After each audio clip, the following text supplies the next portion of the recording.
পাকিস্তানে হামলার পর অমিত শাহের বার্তা। ভারতের স্বরাষ্ট্রমন্ত্রী অমিত শাহ দেশের সশস্ত্র বাহিনীর ভূয়সী প্রশংসা করে বলেছেন তিনি তাদের জন্য গর্বিত। বুধবার সকালে সামাজিক মাধ্যম এক্সে এক পোস্টে কথা বলেন তিনি। পোস্টে অমিত শাহ লিখেছেন, পেহেলগামে আমাদের নিরীহ ভাইদের নৃশংস হত্যার প্রতিক্রিয়া হলো অপারেশন সিন্দুর। তিনি আরও লেখেন, মোদী সরকার ভারত এবং তার জনগণের উপর যে কোনো আক্রমণের উপযুক্ত জবাব দিতে বদ্ধপরিকর। ভারত সন্ত্রাসবাদ নির্মূল করতে দৃঢ়ভাবে প্রতিশ্রুতিবদ্ধ। বুধবার ভোরে পাকিস্তানে ক্ষেপণাস্ত্র হামলা চালায় ভারত। পাকিস্তান ভারতে যে হামলা শুরু করেছে তার নাম দিয়েছে অপারেশন সিন্দুর।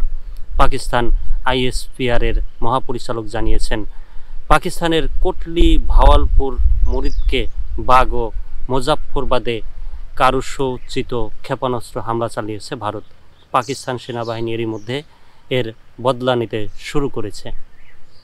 সীমান্ত আগ্রাসনের জবাবে পাকিস্তান বিমান বাহিনী কমপক্ষে 5টি ভারতীয় যুদ্ধবিমান গুলি করে ভূপাতিত করেছে বলেও দাবি করেছেন পাকিস্তানের প্রতিরক্ষা মন্ত্রী খাজা আসিফ। অন্যদিকে পাকিস্তান এবং পাকিস্তান নিয়ন্ত্রিত কাশ্মীরের 2টি মসজিদ সহ 9টি স্থানে হামলা চালিয়েছে ভারত। বুধবার ভোরের হামলায় কমপক্ষে 8 জনের মৃত্যুর খবর পাওয়া গেছে।